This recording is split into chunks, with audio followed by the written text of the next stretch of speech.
আসেন আজকে একটা ইউনিক মাউস দেখি।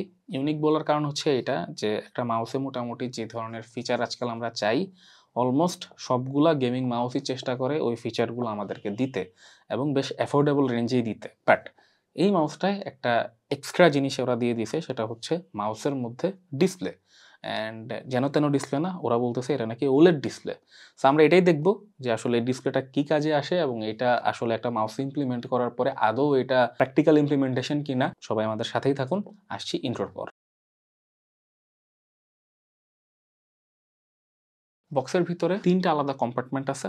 একটা কম্পার্টমেন্টে আমরা দেখতেছি যে এই চার্জিং ডকটা আছে। একটা কম্পার্টমেন্টে আমরা দেখতেছি এটার কেবলটা দেওয়া আছে। অ্যান্ড আরেকটা কম্পার্টমেন্টে এটার মাউসটা আসছে। হ্যাঁ, আসেন আমরা এবার একটু মাউসটাকে দেখি এবং মাউসটা নিয়ে কথা বলি। নো নো নো, এখানে আনবক্সিং শেষ করা যাবে না, কারণ আমি এখানে আরেকটা জিনিস লুকায় রাখছি যেটা বক্সের ভিতরেই ছিল। সেটা হচ্ছে এই গ্রিপ টেপ আর এক্সট্রা ফিট। তো যেটা আমরা আগেও বিভিন্ন ভিডিওতে বলেছি, এখন মাউসগুলোর সাথে, গেমিং মাউসগুলোর সাথে এই গ্রিপ টেপ আর এক্সট্রা ফিট আমরা এক্সপেক্ট করি। তো ধন্যবাদ টেকওয়ারকে তারা এই জিনিসটার সাথে দিয়ে দেওয়ার জন্য। Thank you so much. মাউসটা আমাদেরকে পাঠাইছে ভাইব গেমিং, তাদেরকে অনেক অনেক ধন্যবাদ আমাদের স্টুডিওতে এই মাউসের একটা ইউনিট পাঠানোর জন্য। আচ্ছা, সবার আগে যে মোস্ট অ্যাট্রাকটিভ ফিচার সেটা নিয়ে আগে একটু আপনাদেরকে দেখাই এবং কথা বলি।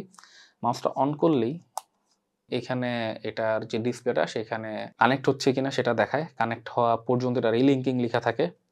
অ্যান্ড রিলিঙ্কিং লেখার পরে আপনার যদি এটা ব্লুটুথ ডিভাইস বা রিসিভারটা না পায়, সেই ক্ষেত্রে রিলিঙ্কিং লেখা ব্লিঙ্ক করতে থাকে। অ্যান্ড পাওয়ার সাথে সাথে সেটা আসলে কানেক্ট হয়ে যায় এবং এখানে এটা দেখলে বোঝা যায়। ডিপিআইটা দেখায়, চার্জ দেখায়, আর কোন মোডে কানেক্টেড আছে সেটা দেখায়। সো এই কয়েকটা ইনফরমেশন আপনারা এই মাউসের এই ডিসপ্লে থেকে দেখতে পারবেন। সো এটা খুবই কনভিনিয়েন্ট। প্রথম দিকে মনে হতে পারে আর এটা কি দরকার, হ্যাঁ, বাট আপনি এটা যখন ওভারটাইম ইউজ করতে থাকবেন আপনি দেখবেন যে এটা আপনি বারবার দেখতেছেন, এটা আপনার কাজে লাগবে। স্পেশালি চার্জটা তো দেখাই লাগে যখন ডিভাইস সুইচ করে এক ডিভাইস থেকে আরেক ডিভাইসে যায়, কানেক্ট হয়েছে কিনা শিওর হওয়ার জন্য ডিসপ্লেটা কাজে লাগে, দেখা যায়। তো খুবই ভালো দিক। অ্যান্ড এটা ট্রাইমোড কানেক্টিভিটি সাপোর্ট করে, 2.4 GHz ব্লুটুথ এবং ওয়্যার্ড মোড, 3টা মোড এখানে সাপোর্ট করে। প্লাস এখানে যেই কানেক্টরটা আছে এটা দিয়ে এটা চার্জ করা যায় ডকের উপর রেখে। এটার মধ্যে এক্সট্রা যে ফিচারটা আছে সেটা হচ্ছে it's not only wired 2.4 and Bluetooth না, সাথে আবার এটা ব্লুটুথের মধ্যে আবার 2টা ডিভাইসে কানেক্ট করার অপশন রাখছে। সো এটা কিন্তু একটা প্লাস। লেফট সাইডে টেকওয়্যারের ব্র্যান্ডিংটা দেখা যাচ্ছে।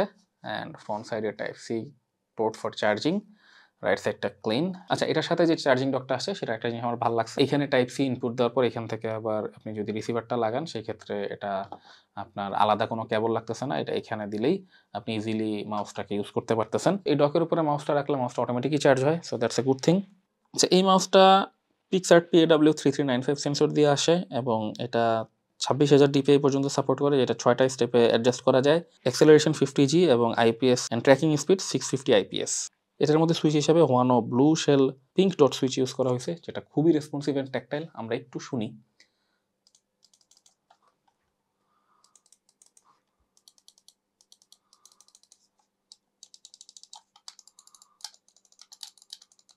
এবার এই ওলেড যে ডিসপ্লে বাটনটার কথা আমরা বলতেছিলাম সেটাতে আরেকটু ইনফরমেশন অ্যাড করি। সেটা হচ্ছে it's not only a display, এটা কিন্তু ইটসেলফ একটা বাটন, এটা দিয়ে ডিপিআই চেঞ্জ করা যায়। তো এটার মধ্যে আপনি একই সাথে অনেকগুলো ইনফরমেশনও পাইতেছেন, প্লাস এটা একটা বাটন হিসেবে কাজ করতেছে। আমি বলবো যে এই ডিজাইনটা হয়তো সামনে আরো অনেকেই অ্যাডপ্ট করবে, বিকজ এটা খুবই ইন্টারেস্টিং একটা ফিচার।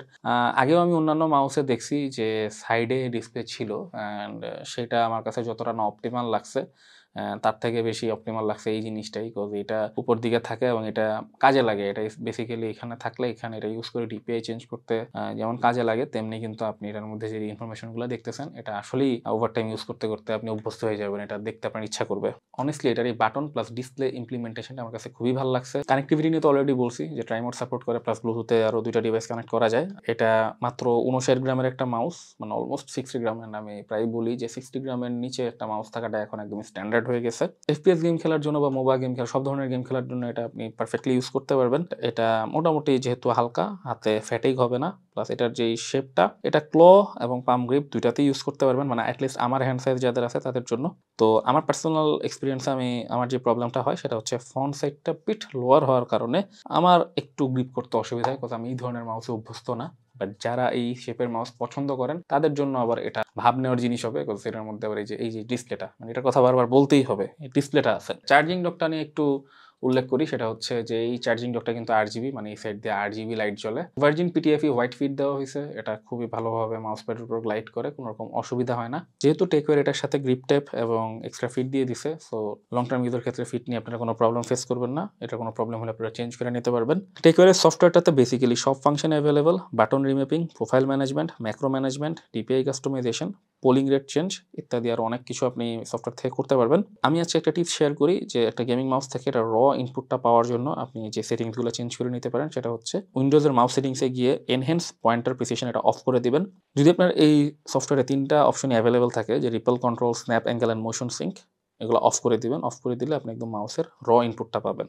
এটাতে গেমও খেলে দেখছি, স্পেশালি কম্পিটিটিভ গেমিং এটা বেশ ভালো পারফর্ম করছে। 3395 সেন্সর, একটা ফ্ল্যাগশিপ সেন্সর, সো ফাস্টার মুভমেন্টে কোনো পিন আউট বা মিসরিড পাই নাই। গেমিং এর বাইরে আসলে অফিস পিপল যারা জেনারেল ইউজার, তারা একটা ইউনিক স্টাইলিশ কিছু কালেকশনে যদি রাখতে চান, তাদেরকে এটা নিয়ে রাখতে বেশি রিকমেন্ড করা যায়। কারণ এই ডিসপ্লেটার জন্য আপনি এটা নিয়ে যেখানেই যান না কেন, অফিস কিংবা বাসা, মানুষ আসলে জিজ্ঞেস করবে যে ভাই এটা কোন মাউস, কোত্থেকে নিছেন। তারপরে আবার হচ্ছে RGB এই ডক, হ্যাঁ, সো এটা টেবিলের উপরে খুবই সুন্দর লাগে। তো মানুষজন আসলে দেখলে একটু মানে অবাকই হয় যে কি রে ভাই, জিনিসটা কি, লাইটও জ্বলে, মানে চার্জও হয়, আবার ডিসপ্লেও আছে, সবকিছু মিলে এটা আসলে ভাব নেওয়ার জন্য আরো বেশি মানে সুন্দর একটা টুল আর কালেকশনে রাখার মতো জিনিস আর কি। ওভারঅল ভালো সুইচ, গুড বিল্ড কোয়ালিটি, দেন সাথে চার্জিং ডকও দিচ্ছে, সেন্সরও ভালো, সবকিছু মিলায় 4500 টাকা রেঞ্জের আশেপাশে বা নিচে আমার কাছে মনে হচ্ছে যে মাউসটা বেশ ভালো ডিল হইতে পারে আপনাদের জন্য। এই বাজেটে আসলে আমি অল্টারনেটিভে এখনো এই ফিচারগুলো সহ কোনো মাউস দেখি নাই, কোনো না কোনো কিছু মিসিং আছেই। সো আপনি দেখেন যে আপনার হাতে এই শেপটা বসে কিনা, যদি বসে দেন এটা আপনার জন্য বেশ ভালো অপশন হইতে পারে।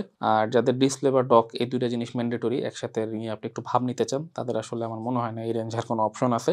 আর যদি থেকে থাকে আপনারা কমেন্ট সেকশন অবশ্যই আমাদেরকে জানাবেন। আজ এই পর্যন্তই, সবাই ভালো থাকবেন, সুস্থ থাকবেন। আর ভিডিওটাতে লাইক দিয়ে আমাদের চ্যানেলটা সাবস্ক্রাইব করে আমাদের সাপোর্ট দিতে ভুলবেন না।